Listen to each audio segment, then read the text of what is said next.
Zoom meeting. This is an event that we want to hold on a monthly basis, just for us to connect with all our members and non-members, and just to connect with everyone out there. I think the last few months has thrown us off a little bit, and everyone's has been shaken up. So we just want to use these events to connect with people on a monthly basis. For those of you that don't know me, my name is Natasha McAllister. I'm the Deputy Chairperson for the ASDSA KZN. We've got speaking today, we've got Elaine. Elaine is our KZN Regional Chairperson. And we've got Sharon van den Heerfer. She is our National Chairperson for the ASDSA. She'll also be talking. I'll just wait a few more minutes for everyone to log in. Yeah, I think let's give it another 2 minutes or so. That's great. Morning, Des, Mandy, Nirmala, Prasinda. Good morning. Morning. Hi, sweetheart.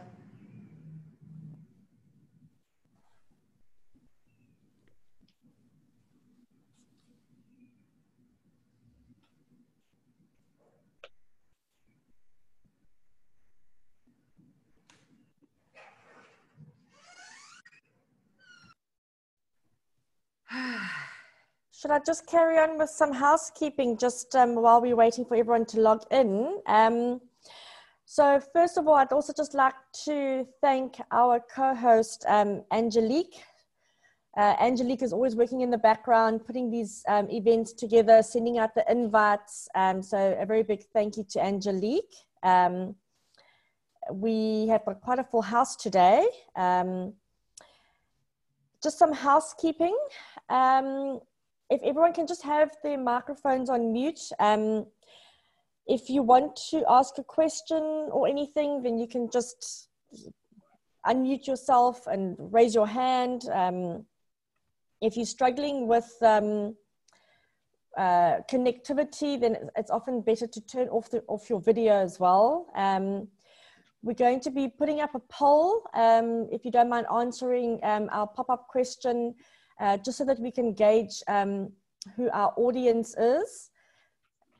So there's a poll up at the moment. So if you don't mind just letting us know who you are so we can understand who our audience is.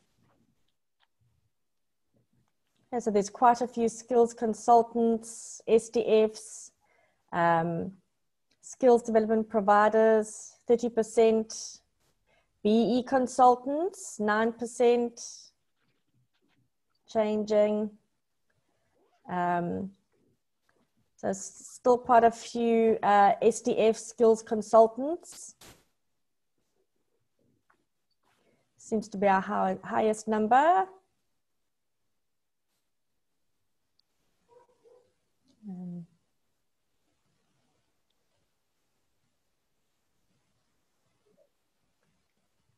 It's still, skills consultants are still our highest number of audience. Has everybody answered our poll? Elaine, should we wait a few more minutes or should we get going? I think we can get going. We've got quite a lot that we want to cover this morning. So I'm going to hand over to our national chairperson, Sharon, who's got lots and lots of information to share with us this morning. I'd like to encourage you to make notes. Again, we'll share the presentation or the information with everybody sort of in summary so that you can then take this information and share it with your clients. So I'm going to hand over to Sharon right now. Welcome, Sharon. It's absolutely great to have you. I know that in between running a couple of companies and assisting with many others, as well as running your own training business, you've got a lot on your plate. So thank you for your time this morning. We're looking forward to some national updates. as well as understanding some new developments with ASDSA KZN. Thank you. Morning, everybody. Yes, it's fantastic to actually engage with my initial group of people. As far as I connect very closely with the KZN team, you know, having started off as the KZN chairperson. But I can tell you today, I've got quite a bit to share with you. So the first thing that I want to do is I just want to observe that during the COVID lockdown period, the things that I have heard the most come out of most of our members' mouths and a lot of our colleagues, as well as our clients, is that we're having to do business leaner and meaner. We're having to reprioritize our businesses, especially when it comes to small businesses. And there's been significant decreases in sales across the board with a lot of service providers. So the turnaround times that people are now talking about with regards to COVID recoveries is anything between 6 months to 2 years. So hopefully with our group of members, it's not going to be as extensive as that, but that is generally what the consensus is in the industry from a small business perspective. So I think it's important that when we, and we will be sending out a couple of surveys in the next couple of weeks. We've held back on most of those because we wanted to ensure that we covered all the areas that we want to actually get feedback on. But just to speak a little bit about what's happening in the skills development space. So currently the ASDSA on a national perspective is engaging with 5 SETAs. We are undertaking proposals to engage with their SDFs and bring them on board as members. The 2 SETAs that are showing the most interest is the in-SETA and the P-SETA, where we've actually sent proposals to all 5 SETAs. Unfortunately, I can't name the other 3 SETAs because they haven't actually responded back to us. They've shown initial interest during COVID lockdown, but as soon as we have got something concrete, we will share it with you. But like I say, in-SETA and P-SETA are getting back to us, and they're speaking to us about things like codes of conduct and synergies between the SETAs and the ASDSA. So we're very excited about that. We've also had an introductory meeting with the Department of Higher Education and Training, and we engaged with a Mr. Lumka. And from that perspective, I was a little bit disappointed because we thought that we would get a lot more feedback. What we were looking for was to be able to engage with the DHET directly, but that meeting wasn't as fruitful as I was hoping it was going to be. We have given them a little bit of an understanding of who the ASDSA is, and we're going to continue engaging with the DHET. But like I said, from my perspective, I was a little bit disappointed at the enthusiasm that came from the DHET side. That's not going to deter us, though. You know me, I'm a never give up kind of a person, so I will continue with that engagement. The proposal and engagement with SABPP that we've had recently was absolutely amazing. SABPP and ourselves had a meeting with the CEO and one of the chief EXCO team members, and we have in principle agreed that we have sent a proposal through to them where we can take the 2 professional bodies and start working together from a CPD perspective, from an RPL perspective, to also collaborate on any burning issues in the industry. When we respond back to DHET on any position papers, anything that crosses over with skills development from an SABPP perspective, they are going to actually contact us and vice versa. So we're in the processes of actually finalizing that memorandum of understanding. There won't be any financial gain to members from either side, but we will be sharing information, and I'm very excited about that synergy and that engagement. We also had our SACRA midterm monitoring report in February, and then throughout the lockdown, we've been engaging with SACRA. So I'm very happy to report that the board has now accepted all of our changes to the designations. So our technician and master and practitioner designation have now been accepted, all the updates, and most of those updates are the underlying qualifications as well as the various CPD points. And I'm very happy to report that our master's designation has now been published on the SACRA website.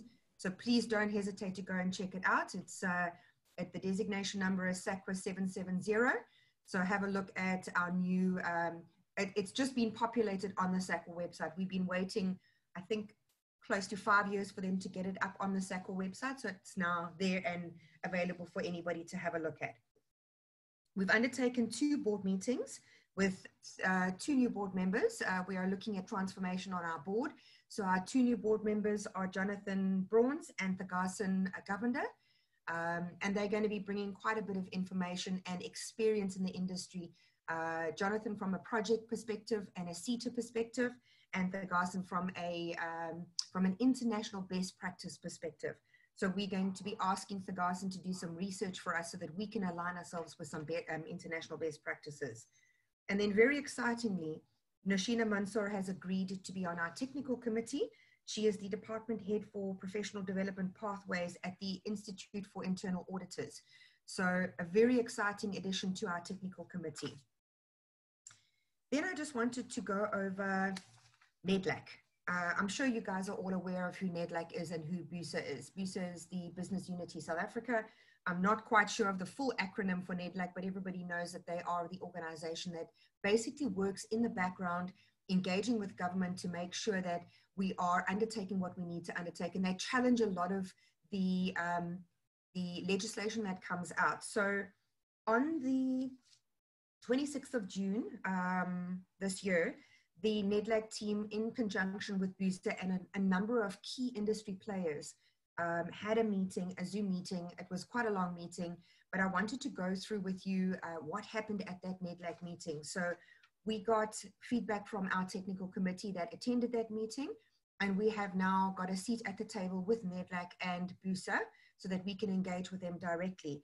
So the 3 things that they were discussing are the occupations in high demand, the list of priority occupations, and the critical skills list. And basically what they were saying is they were asking government why there are 3 different lists regarding occupations in high demand, the priority occupations and critical skills list. And essentially what was being asked by governments was that they wanted to basically launch these 3 lists again on the 1st of August and have no combination or of the 3 lists and no discussion around how we can actually work better with those various lists. And the OFO codes were one of the things that were covered as well. So I have got a couple of presentations that I can circulate to our members, but I just wanted to go in very basic detail because it's quite a detailed, long-winded meeting that was held.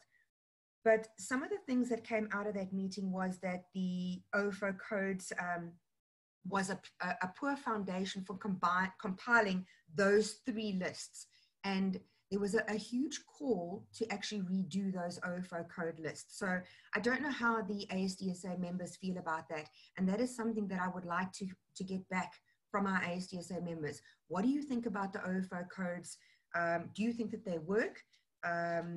Do they integrate well when you're submitting your reports? What do you think of the occupations and high demands list, the list of priority occupations and the critical skills list? Do you understand them? How do you unpack them? And I would like to even if you just send an email to info@ASDSA for my attention, I am trying to grasp where we are having challenges in the industry. So that was one of the things that came out.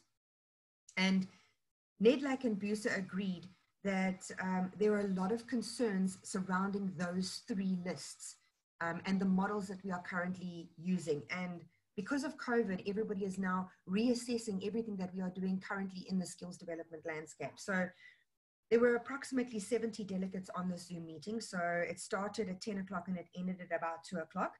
And a number of very high level people from UCT to various private organizations, European Union, a lot of PSEC providers were on the meeting. So what they basically discussed was where there were linkages between the OIHD,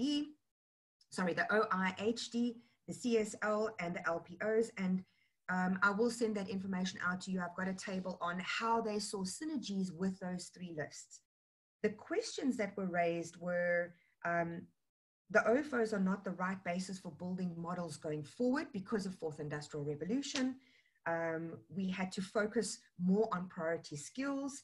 We also had to focus more on what the CETAs were reporting on and what the industry was reporting on. There seemed to be a very big disconnect between what was being reported at SETA level and from the SETAs and what industry was reporting on. And there was a lot of non-synergy where a lot of those things were not gelling very well together. The union said that the acronyms in the industry made it very difficult to understand all three of those lists. So they wanted better understanding of the acronyms in the industry. And an immigration lawyer asked questions around why critical skills, why people outside of the country were given critical skills letters and given opportunity to work in South Africa when there were a number of people in South Africa that had the relevant qualifications to take up those positions. So that came out very strongly as well. And as you know, ASDSA does do critical skills vetting for people that are not actually born in South Africa, that are working in South Africa in the skills development space. A lot of the time, the feedback coming back from this working group was that the lists were very complicated. They were very in-depth. Not a lot of people understood how to unpack those lists. So in essence, what basically happened was, and we were going to send a survey out to our members shortly after this meeting happened, and then it seemed like DHET got the message that there was a lot of discourse in the industry with regards to these three lists, and that we should not put any timelines on launching them by the 1st of August. And hence, that's the reason why we haven't sent our surveys out, because we're now still waiting for them to get back to us and give us feedback as to how do we plot and navigate the landscape going forward. So I just wanted to open up quickly to the floor if anybody had any questions about NEDLAC and those three lists that are being spoken about. Just bearing in mind that I was not the one that attended the meeting, I just got the feedback on the meeting. John Arneson on our technical committee is actually engaging with NEDLAC and BUSA, but are there any concerns from our members that are currently on our meeting this morning that you would like to ask questions about, or that I can start asking our technical committee to take back to NEDLAC? If you want to, you are welcome to email me as well. I'll put my email address on the chat group, but you can also email info@ASDSA. Any questions from the attendees? Sharon, I don't have any questions, but I think it would be really great if when the outcome is reached, that you could let us know, because I am very, very interested in understanding what process they're going to adopt, obviously to revise and especially the OFO codes and use them more accurately. I think yes. The OFO are great in terms of a core in understanding what the competencies are required against a specific job role. But then again, industry, I think that there would be a huge amount of conflict because they all businesses have sort of custom skill sets or custom job roles. A senior IT analyst may be defined differently in an organization to what it is in the OFO code. So I think the OFO codes are a great place to start. But I do think that they need to allow for a little bit of customization. Generic customization or blanket customization. Yeah. I think that is a very good place for us to start. And in actual fact, our key focus for ASDSA, which I was going to allude to a little bit later, is that I feel like we've set the foundation for the ASDSA. We've worked out all of our different forums and committees and our specialists. And what I'm finding is we're responding more to papers in the industry that come to us as they come to us. What we're not doing from an ASDSA perspective is we're not going back to DHET and to the various organizations that are working in the industry as an industry specialist and saying, we think that we need to make some changes to the OFO codes. Here's what we suggest. So I think that is going to be a key element for us from now on going forward, is that I would like to hear from our members how they think that we can adapt the OFO codes to better work for us in the industry. That's the first part. The second part is, it was very concerning for me. One of our ASDSA members contacted us, and and they said that they were looking for a BSA position, which is essentially the financial person at a school that undertakes all the accounts and finances at a school. And interestingly enough, a BSA does not appear on the OFO code list, because I searched high and low and I could not find it. So those are the things that are interesting for us, is that positions that have been around for quite some time don't appear on the OFO codes. And it's difficult for people to align positions that are not actually listed on the OFO code, but could very well be very similar to something else. There needs to be more discussions around the OFO codes. So what we've done at the ASDSA from a high level perspective is we've unpacked our designations, and we've directly linked each designation with an OFO code. So we've now attached an OFO code for your technician status designation. We've listed the OFO codes that actually relate back to that designation, so that we can have better understanding, our members can have a better understanding of what position they're currently in, where it ties into the OFO code, and how that relates back to the designation. And we're doing quite a bit of work on the back end as well regarding our designations, to see that we can get more of our members becoming designees. And we're going to be looking at more of an experiential element than an actual underpinning qualification, which is what SACWA wants us to work towards. So instead of you having to have the qualification and the degree, if you've got experience in the industry and proof of experience can be given to us, then we are going to be looking at how we can actually get you into a designation from that perspective. We did start a working group a couple of months ago, but we haven't actually picked up any more of that working. But from the beginning of October, we will aggressively work with that working group to ensure that we can unpack our designations as well and share that information with our members. Sharon, so am I saying that SACWA is driving RPL, or they're encouraging it? Hugely. The biggest part of our site visit that we had in February, our monitoring visit, was that they were focusing mainly on recognition of prior learning. In actual fact, we've had to do a little bit of work to expand how we actually undertake our RPL. Although ours is very it's very rigid, and there's a lot of information that helps you to get your designation, they're saying to us that although the person doesn't have the qualification, we need to look more at how much experience they have in the industry to be able to award the designation. And with our collaborations with SABPP, they've advised us that that's the exact message that they're getting from SACWA as well. And we're going to collaborate on how we can actually take that forward.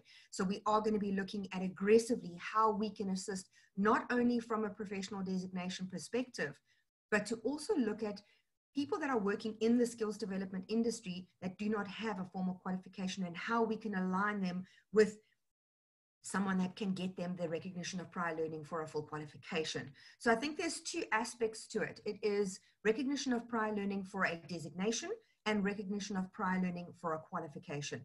People need to understand the difference between the two. And initially I didn't understand that, but I've gone through the process of recognition of prior learning for a designation in two different professional bodies, as well as the recognition of prior learning for a qualification.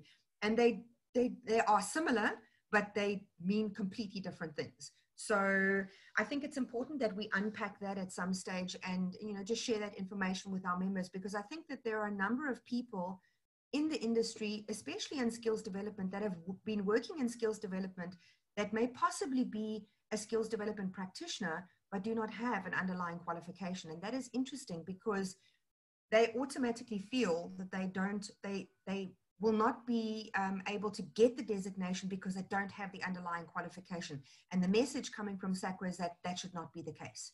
So I think that's very interesting for us to share with our members, is for them to say, if you have, and how it basically works is that on our technician designation, there are 25 elements. Of those 25 elements, you need to show expertise or experience in 15 of them.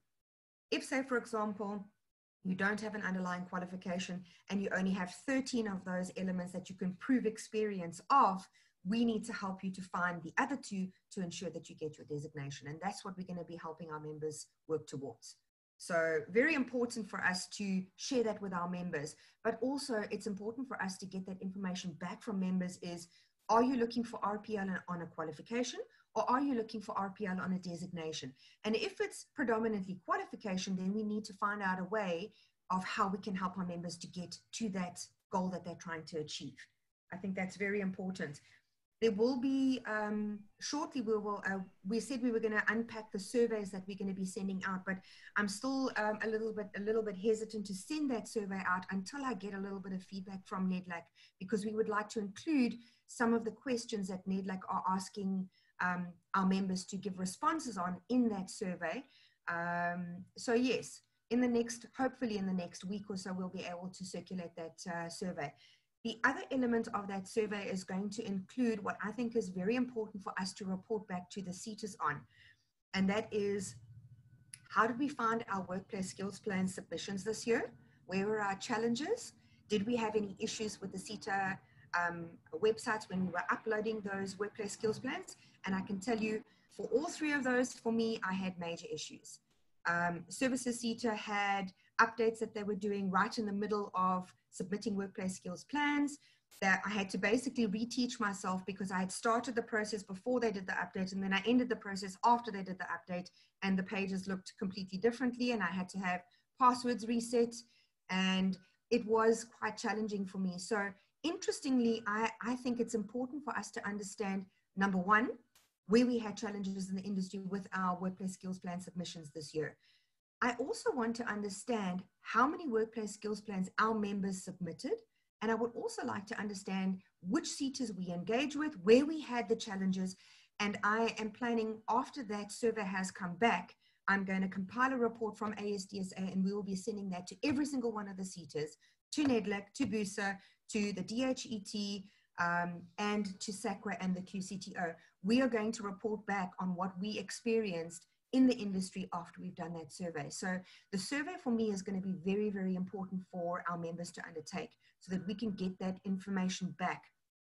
I think the powers that be, you know, the stakeholders that we engage with don't quite understand the amount of work that is undertaken by the members of the ASDSA, what we're currently working on, you know, things like learnership, short skills programs, how we are giving back and doing community projects. And that will also be one of the questions that we're going to be asking in the survey. So the survey is going to take quite some time for our members to give responses on, and it will take me a while for us to collate all of the responses, because I'll be reading through those surveys to be able to compile a report to the various stakeholders.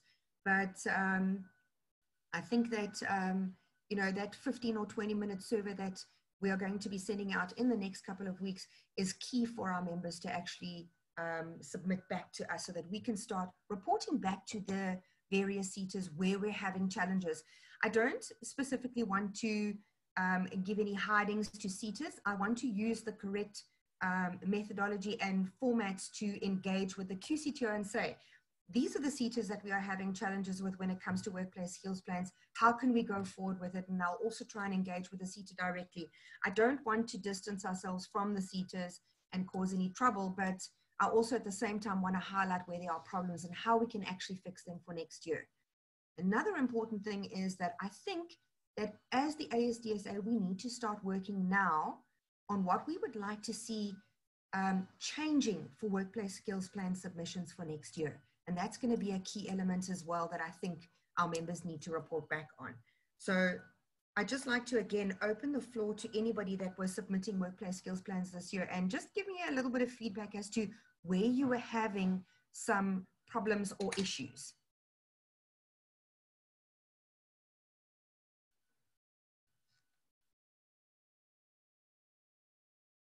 Andy, I saw your email, your question. I will send the presentations from NEDLAC out to you guys, as well as our notes from our technical committee.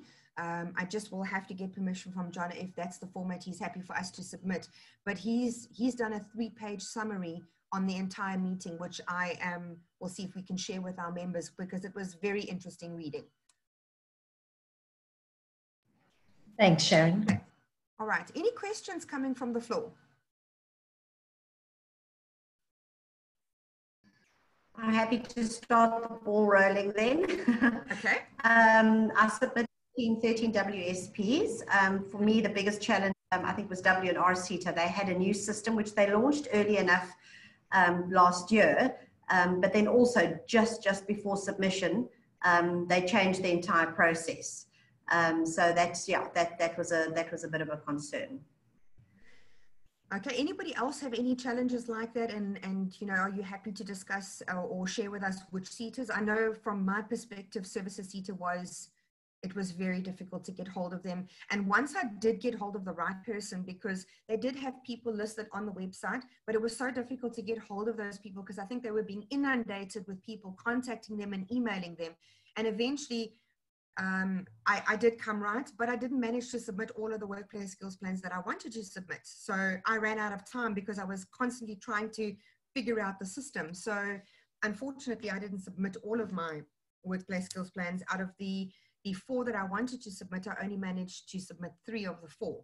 So I'd also like to find out what is the value of the workplace skills plans and annual training that is undertaken by the workplace skills plans that you submit.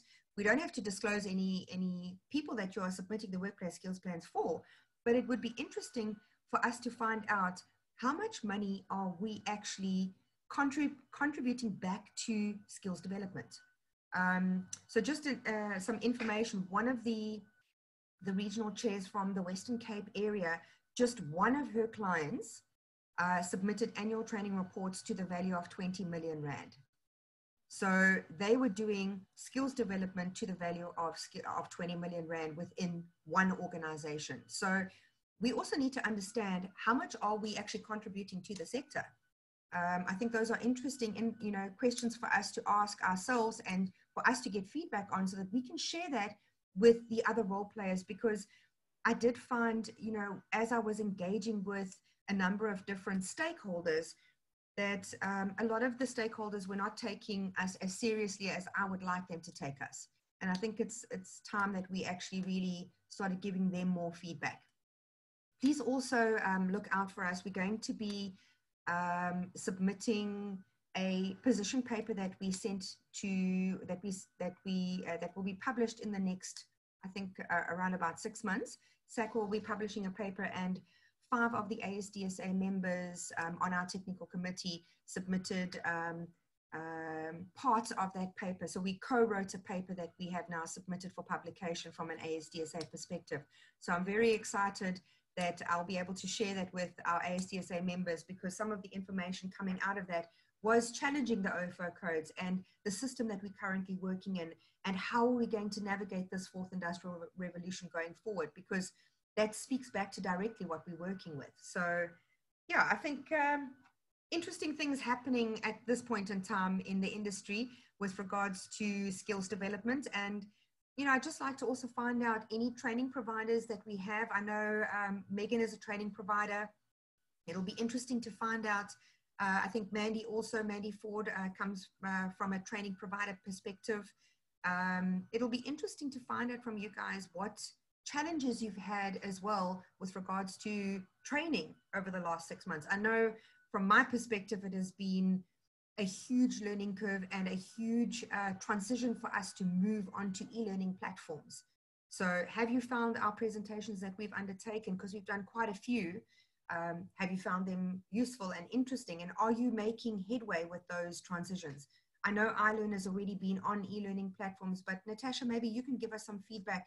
How has it been for you guys? Because you generally do a lot of face-to-face training. So we, unfortunately, with the demographic of our intellectually disabled learners, we have used WhatsApp really as our platform to engage with our learners as an e-learning sort of platform. We upload videos so that they come to the academy and they download videos that the facilitator has recorded, and they get handed their formative assessments and workbooks, and then go back and engage with the facilitator through WhatsApp platform. They then come through to the academy on a rotation basis, sort of 4 hours a day, and they'll complete summative assessments. And then we're still doing found some innovative ways to do practicals with our qualifications mainly being agricultural and entrepreneurial. The learners have had to, we've facilitated them setting up their own little vegetable gardens at home, which actually has been great because they are also now feeding their families, and or whatever they are producing, they are selling.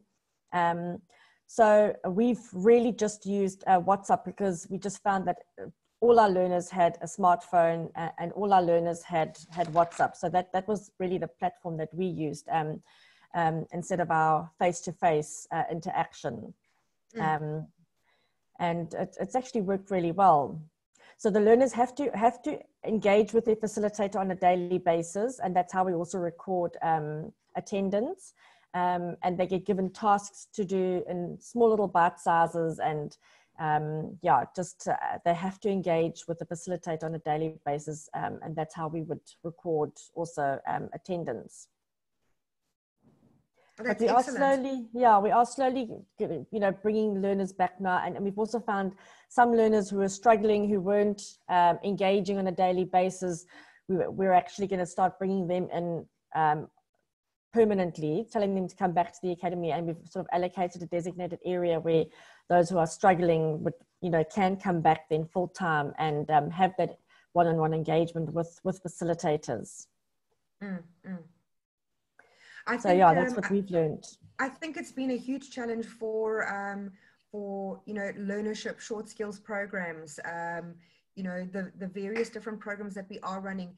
What I have heard in the industry as well is that there is something to the effect of an 8 billion rand shortage that we're going to be experiencing because of the SDL that was not collected for 4 months. Yes. That relief that was given to small business, or to all businesses, in fact.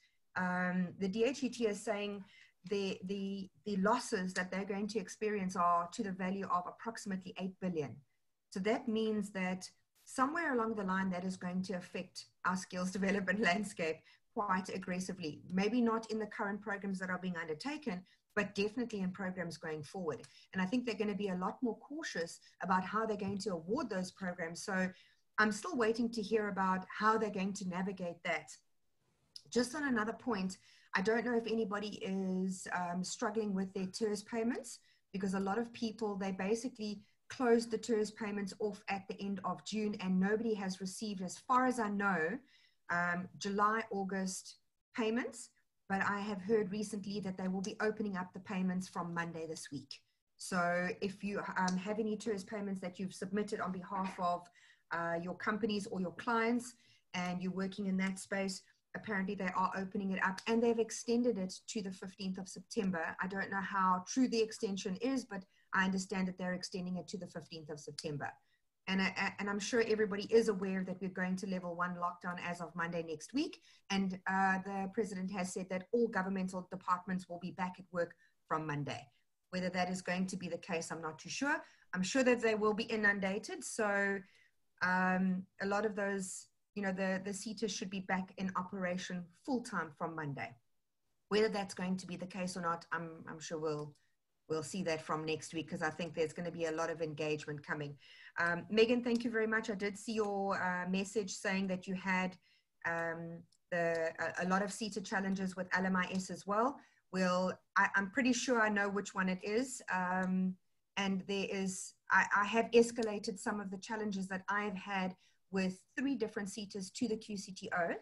I've sent a letter to the QCTO. I've been bounced around from person to person at the QCTO, but I will not give up. I will be sharing that information of who we can escalate these SETA challenges to. And I'm going to, if I have to phone the CEO of the QCTO himself and have a conversation with him, I really think that it is time that we have these, the difficult conversation with the QCTO. They are the overriding body for the SETAs. We've spoken to the SETA liaison person at DHET. We didn't get a lot of response from that person, so I am going to take it now to the QCTO and see how we can engage a little bit more from a slightly higher perspective. But having said that, I'm also engaging with SACWA as to how they're going to also play roles, because there was legislation that was supposed to be promulgated to say that SACWA is going to be ensuring that the CETAs and the QCTO undertake their mandates. So that hasn't been promulgated yet. It is out, but not promulgated. So let's see where, where that leaves us. Kerry, I noted that you had said that your joint CEO, Jonathan Goldberg, sits on the NEDLAC and BUSA boards. I would like to have a conversation with you if we can possibly chat. If you could just send me your details via the info@asdsa.org.za. I would like to have a chat with you and see how we can synergize as well. The more information we get back, the better. No problem. All right, thank you. Any other questions that the floor has? APED, can you give us a little bit of an update on your involvement with APED?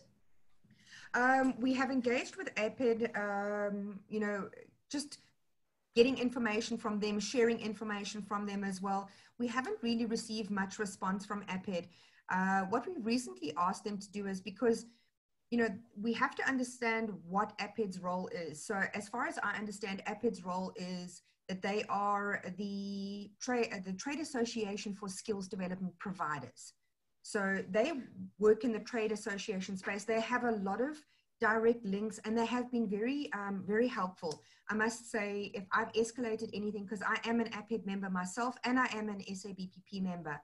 So when I escalate things from those perspectives as an individual member in my organization, that's the information I share with ASDSA. And they have been very helpful on that front. They've got a lot of interesting information that happens, but I generally feel that the APED Trade Association plays on the private colleges, and that's where their space is: private colleges, private universities, skills development providers. So we have put a proposal to them. We are waiting for a response from them, but we do engage with them quite regularly. So I try and keep up to date with them. I make a couple of phone calls and, clarify information and share information on a regular basis. So I think our relationship is a good one, but understandably, they are a trade association and we are a professional body. So there is differences between the organizations. And then I remember you chatted to me about the intention to be more supportive of assessors and moderators. I'm really hoping to attract more membership in terms of that. Well, I do believe that we have multifaceted members. So if I look at myself, I'm a case in point. I am a small business owner. I'm a training provider. I submit the workplace skills plans for 4 companies. I do external workplace skills plans as well, but I'm also a facilitator, assessor, moderator, mentor, and coach. So, where do I land? I'm now having, I'm now being forced to be a member of SABPP from an HR perspective, APED from a training provider perspective, and ASDSA from a skills development perspective. It starts becoming quite a daunting task to be able to navigate all of those landscapes. So what I'm trying to do is I'm trying to bring APED and SABPP to the board, to the table, so that we all speak the same languages when we are in the skills development space. And I think predominantly that's where we land as the ASDSA. But facilitators, assessors, and moderators, although there are trade associations out there that speak directly for them, I don't really feel like there's anybody that registers them. I mean, at the moment, they have to register themselves with the various CETAs, ETDP CETA as a facilitator, assessor, moderator, and then the various CETAs, but they don't really have a space or a voice that I can honestly see that they can voice their opinions and their frustrations. Another thing that was brought up with us from a number of members is there's no fallback for external consultants from a skills development perspective, facilitator, assessor, moderators, anybody that is a consultant that is working for themselves over the lockdown period had no relief, absolutely none. So if you were not working for an organization, you were a freelance facilitator, assessor, moderator, or you had your own consultancy, yes, you could undertake the workplace skills plans, but you were not engaging with clients because most of the clients were closed for a period of time. So a lot of people were asking us, what are we going to do about how we can mitigate those kinds of risks going forward? So suggestions have been made in the industry that perhaps ASDSA should look at a partner with somebody that can, have some kind of a product that the consultants can subscribe to or buy, that they've got, business interruption insurance, and they've got provident funds and medical aids, and they can submit UIF to the UIF guys. So I think that is something that we need to talk about as well, because a lot of consultants, I receive on a daily basis, probably 5 or 6 CVs from industry people in occupational health and safety, just begging for jobs because there is no work out there and people are being retrenched. I've heard recently that Europcar is retrenching 700 people, that there are retrenchments happening in the hospitality industry, Sun International, 2,000 people. There's another big industry player, I can't remember who the people are, in the hospitality industry. There's 3 companies so far, 3 big companies that are retrenching over 3,000 people as we speak. Oh. So retrenchments in the industry are huge. Every single company, like I said when I started the conversation, leaner and meaner is exactly the way people are being forced to work. We don't have a choice. COVID-19 has forced us into this leaner and meaner situation. So it's a very big concern for me. But let's try and look at the opportunities. How can we get those people back into industries? They can become their own, their own business consultants, but we also can't, we can't flood the industry with 3,000 hospitality people. And I know the hospitality industry is struggling at the moment. They still don't have any prospects of how they're going to open. Kalula is only going to be opening up again on the 1st of December. So lots of issues and problems in the industry. So yeah, I think still difficult times for us to navigate for the next couple of months. Okay, anything else that I can ask questions on? Let's open up the floor.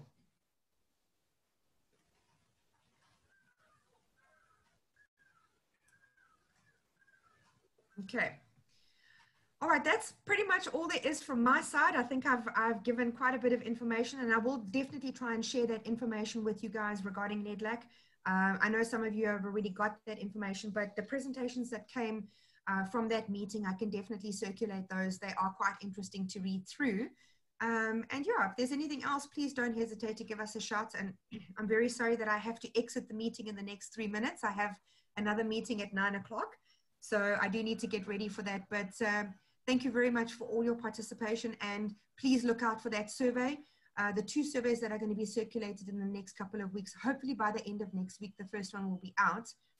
Please take the time to submit that survey.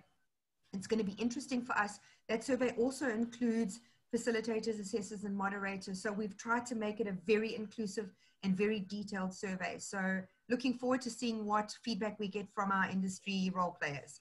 Thanks very much, everybody. Thank you so much, Sharon. Thank you, Sharon. Absolutely great to have you. And good luck with your next meeting and the rest of your day, and have a great weekend. Thank you very much, guys. Have a wonderful day.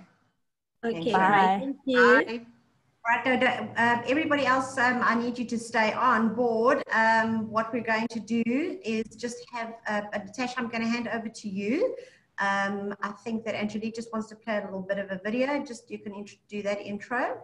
Yes, so I don't know if you guys saw, obviously through the invite, we have an exciting prize that iLearn has presented for this meeting. So the prize is an iLearn online learning platform. You can have instant access to over 700 online micro-learning courses. And then Angelique's going to put that video up.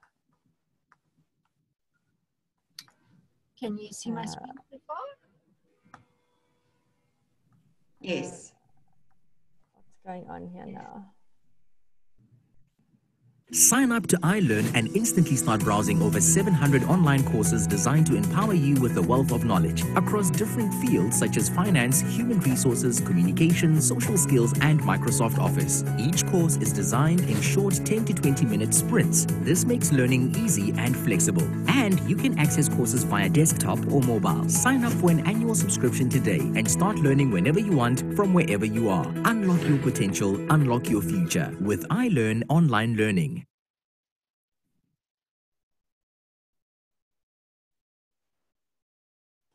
So that is our spot prize. So the way we're going to do it is we're going to obviously just take a register of who logged in today, and then we will announce the winner afterwards. So we'll do a little put your names in a hat. Yes. And then we will announce who the winner was for today's prize. So thank you very much to Arlen. That's an amazing prize. And during these times, well, yeah, received. So thank you, Arlen. Jane, thank you. Thanks so much. All right. So what else I want to do is just, with all of us being catapulted into the digital world in a large way, either through delivering training or through the meetings that we've been doing. Just on a little bit of a lighter note, I want to share my screen. I've started a glossary. Let me just get to that page quickly. And just in the chat, I would like to ask you to please share any new digital buzzwords that you've come up with, or that you've come across over the last 6 months that you can share with us. So can you see my screen? Yes, we can see your screen. Right. Okay. There. Right, so we've got words like VILT and e-learning, blended learning, digital, LMS versus LXP, remote, CRM. Funny one that I came up with the other day that a lot of people were experiencing at one stage was Blur's Day. So please, could you include in the chat any new words that you've come up with? Let's have a look what we've got here. I'd like to add those on too. Stop sharing. Right. What have we got here? COVID brain, learning ecosystem.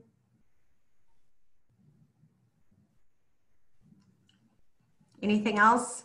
I'd like to build a little library and include that on our website with the explanations of each of those words. So please do keep them coming. Send us some more via email or via WhatsApp.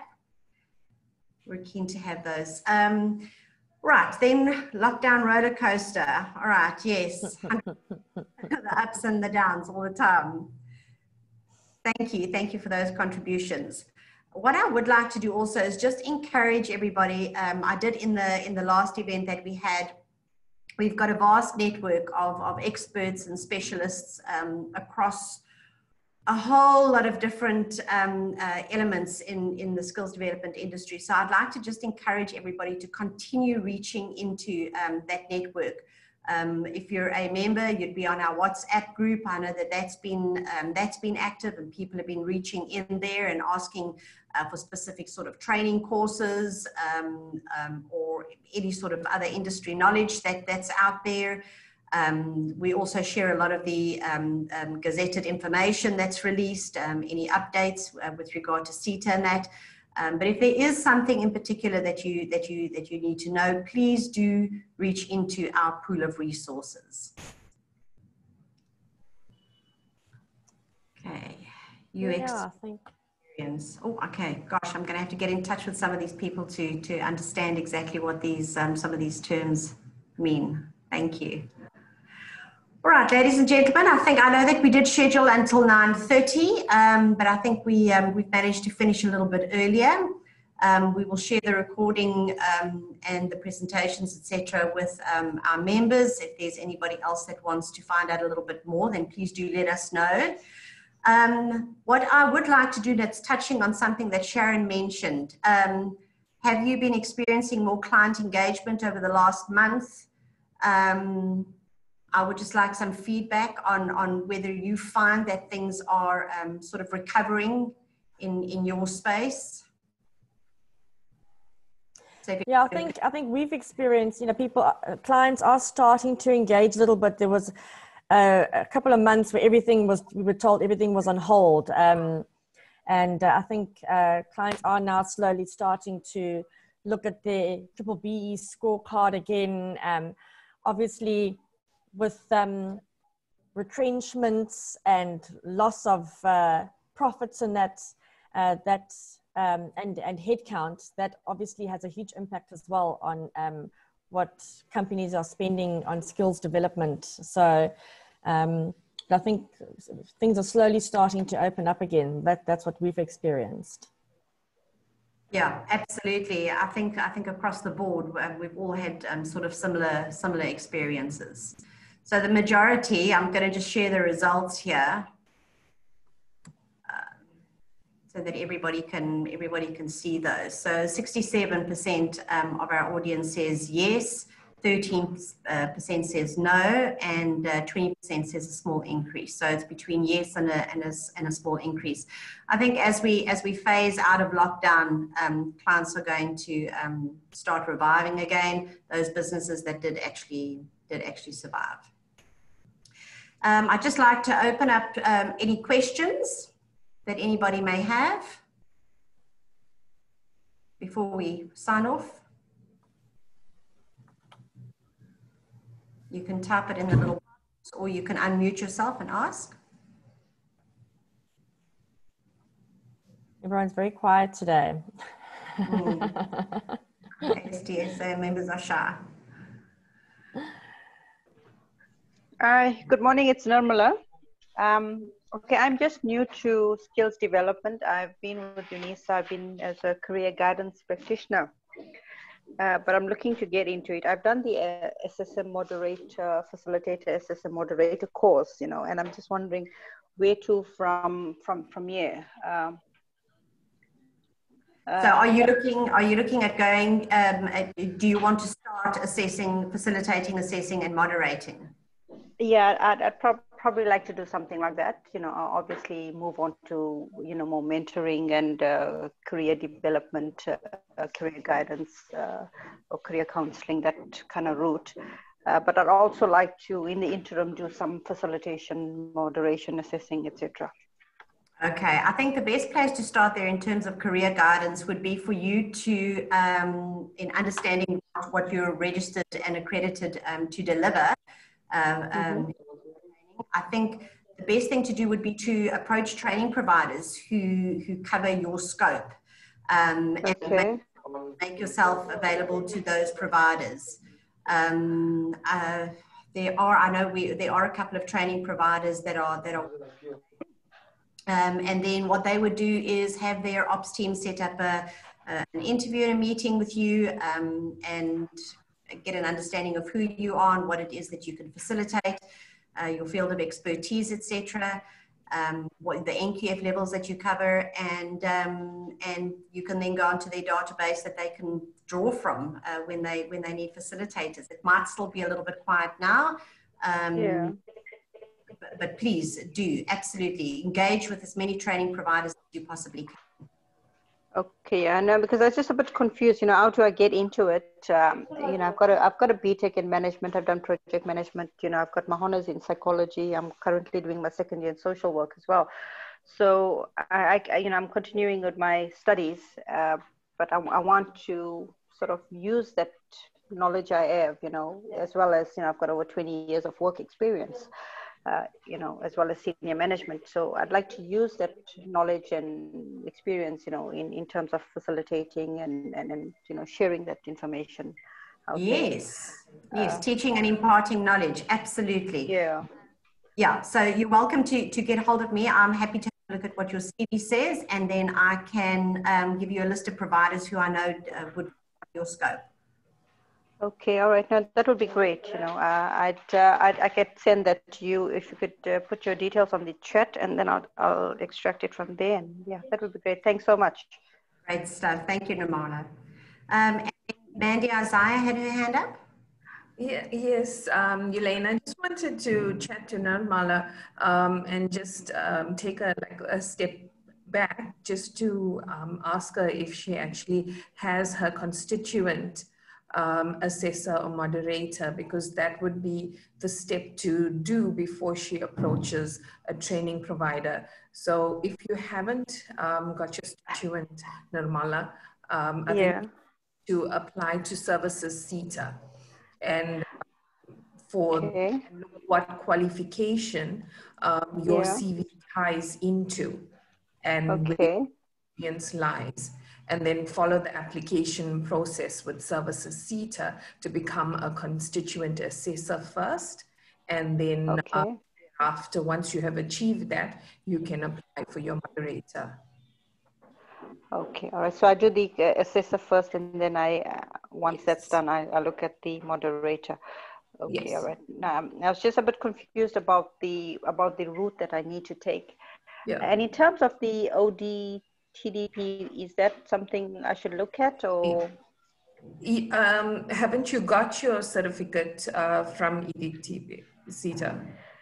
I've got my certificate now. I'm a bit confused. So you would have to submit that to services CETA with your CV.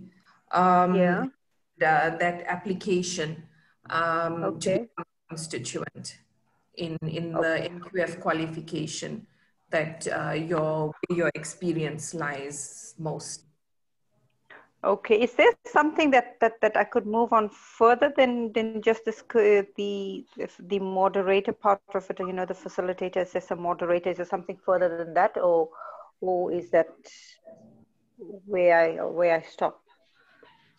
I think on a training provider perspective, that would be it. But then you can look at, you know, what else would you like to do? Like whether you'd want to do content developing. It's just, you need to decide which path you want to take. But for a training provider, I think the moderator is the max that we are looking at. Oh, I see. Okay, all right. So my next step is to just apply to the services CETA and become a constituent assessor. Yes. And take it from there. All right. Okay. Thanks so much for that. Because that's the thing that most training providers would require. Okay. Super. Thank you. Thank you so much, Mandy. Pleasure. Great. All right, ladies and gentlemen, I'm going to sign off. We will let you know by Tuesday who the winner of our lucky prize was, to the value of 2,500 Rand. And we'll be in touch again also to let you know when our next event is taking place in October. Thank you so much to everybody who took the time to attend today. I wish you a safe and peaceful weekend. Thank you, everybody. Zama, did you want to say something? Sorry, before we go. We can't, sorry. How do you unmute? We still can't hear you. Just unmute yourself. There we go. Now you've muted yourself again.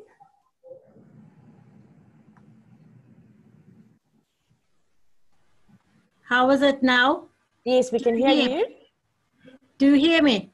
Yes. Okay, I'm Zama. I'm from Umfolozi Tibet College. I'm working as a work placement officer responsible for placing students, applying funding to CETAs. So my question was, maybe you can help me, because I was looking for a qualification that will assist me when I'm placing the students, and also understand more better this will thing, because we are placing students who are studied at the college for internship, and we have to look for host employers so that the students will do their 18 months practical experience. So what I did,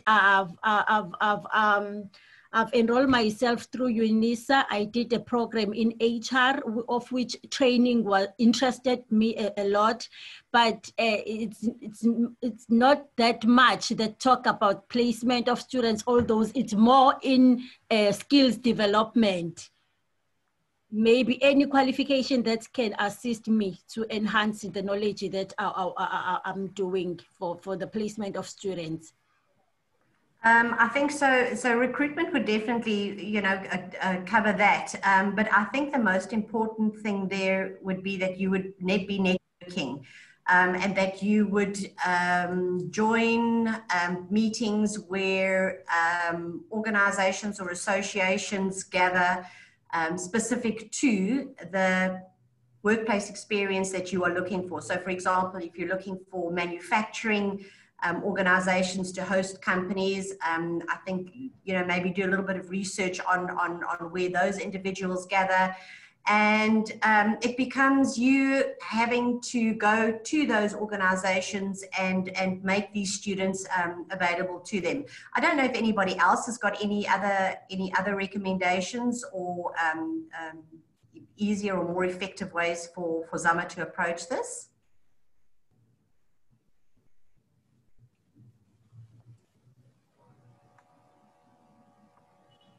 Yeah, not sure.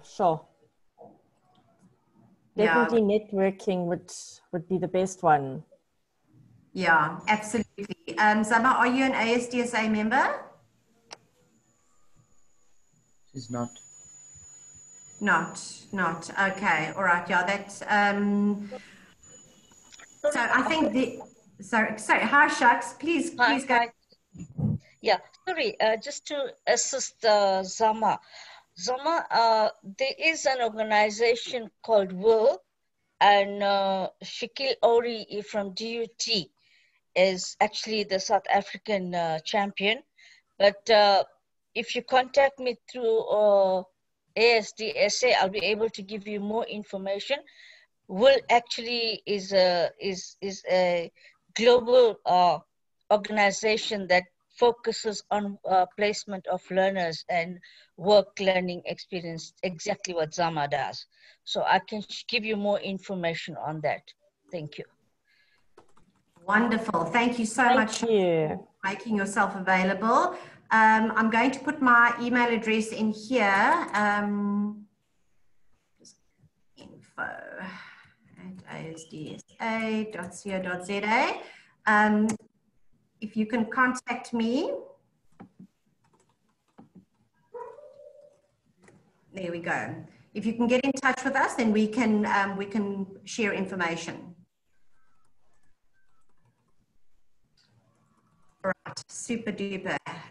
Thank you so much again, everybody. Wishing you a lovely weekend. Thank you. Thank you. Thanks so much.